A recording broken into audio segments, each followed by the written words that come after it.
This is Business Rockstars. Starting a business, finding the money, what you need to know to become a rockstar entrepreneur. Joining me in the studio, Nick, help me out. Say it. Nicholas Kovacevich. Do you want to call you Nicholas or Nick? Either one. Which one do you like? I'll go by Nick. You like Nick? Nick's good for today. I'm looking at you. You're built for basketball. Yeah, I used to play a lot of ball, so that was my passion before I got into business. But Nick, it sounds like it led and opened up other doors for you, and you started multiple businesses, which were wildly successful.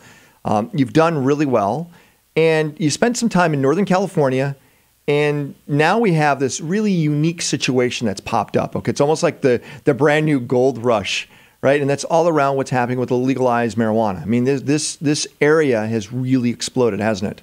Yeah, definitely. And like you said, I mean, when one door closes, another one opens, and this was an opportunity for me and my partner, Dallas and Bimbo, where we saw.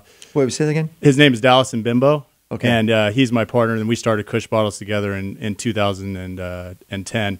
And so really what we saw was like you said, the gold rush, or the green rush as they call it. Right. And our goal was to find a way to sell picks and shovels. So we came in, we said, hey, everyone's into this thing. What's a niche, ancillary product that we can sell and ride this thing for the long haul? And that's when we got into packaging, pharmaceutical packaging, and bottles and bags.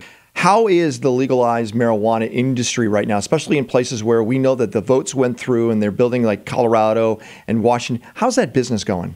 It's going phenomenal. I've been out to Colorado several times this year, working with legislation out there, child-resistant packaging containers, stuff that's FDA food grade quality, no more Ziploc baggies and things like that. And so with that, now you have access for people that want to use marijuana for fun, or people that really need it. And you see families move into that area because their kids suffer from seizures and things like that. And so all that good stuff.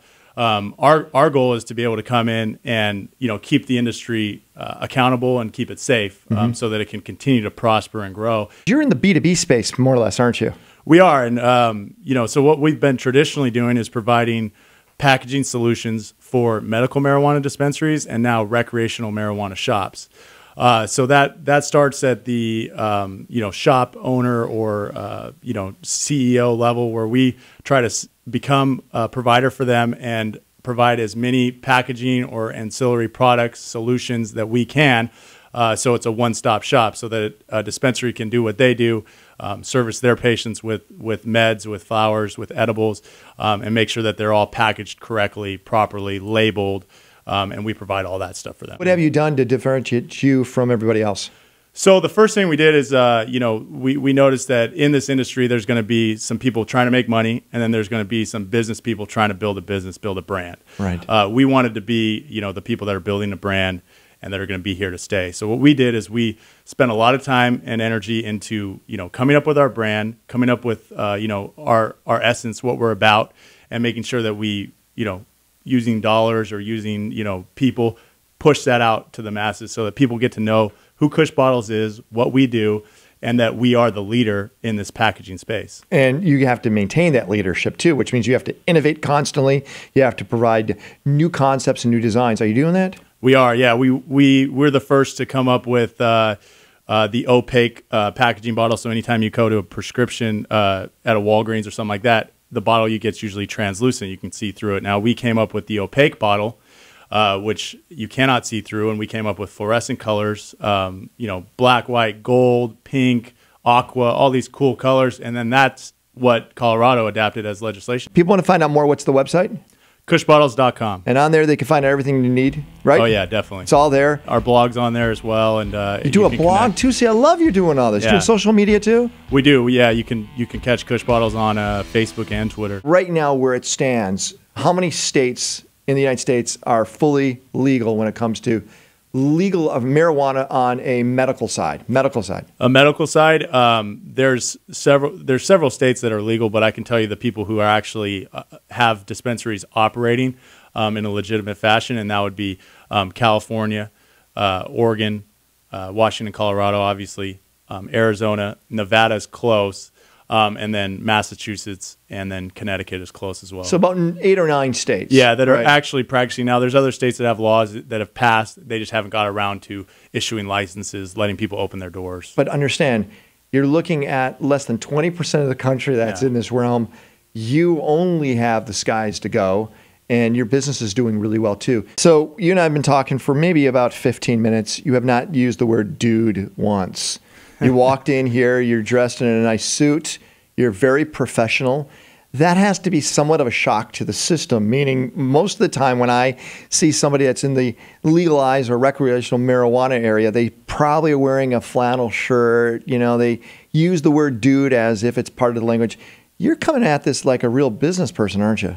Yeah, we are. And that's one of our things is, keeping the industry accountable and safe. And, that's something that I've always had in my personality in playing basketball. And I took, my dream and my ambition, going back to your quote, I had to be a doer and I had to put it to work. And so I trained, as hard as I could train at a professional level, took a year off and trained with the great Marv Marinovich, which was, extremely intense, but that was all to further my career as a basketball player. And so what I learned from that is if you're going to do something, you got to go in and do it right. What's the biggest roadblocks you got in this industry? Is it just perception? Yeah, it is perception. I mean, there's been, we've seen a lot over the last, 4 or 5 years in just what we've been doing. And so we've hit some hurdles. One interesting hurdle that we ran into that most businesses don't even have to think about was a way to collect payment from our customers. And so that's got to be difficult, right? Yeah, we have customers. We have hundreds of customers because they can't get bank accounts in most respects, right? Yeah, and so a lot of them are unable to get bank accounts, or if they do, they have to finagle it in a different way through a different company or something like that. So we toyed with, hey, how are we going to make sure to capitalize on these companies that would rather just go down to Smart and Final and pick up some Ziploc bags with cash. How can we get them customers of ours? How'd you do that then? And so, so we set up a model that's pretty unique, but it's a model based around localized warehouse hubs where we distribute from. And we have one in Orange County, and we reach on a weekly basis. We're all the way up to San Fernando Valley 2 days a week, and all the way out in Palm Desert 2 days a week. You're doing deliveries to those locations? Deliveries. We have our delivery driver, who's very educated in the industry with the Kush bottle shirt, walking in face to face to meet our customers. So California, on a daily basis. Must have something in Seattle and probably something in Colorado, right? Yeah, we opened. We have a warehouse outside of Seattle to do the same, and in Denver. So we're centrally located. It gives us the advantage of now we can collect cash COD upon delivery.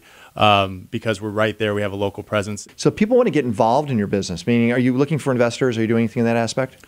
We've raised a little money, and what we have solicitations every day because there's so many people that want in on this space. And so we're keeping all of our options open, but that's something that we want to be able to grow as fast as we can grow, and if it takes capital to do that, we're willing to entertain that just so that we can continue to stay at the forefront. This is literally the gold rush, the green rush, and the opportunities are growing immensely. Thanks a lot for joining us on the show. Thank you. From starting to growing to funding your business, happening right here on Business Rockstars. Go check out the website.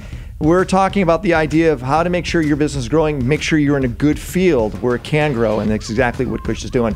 Ken Rakowski, listen to Business Rockstars.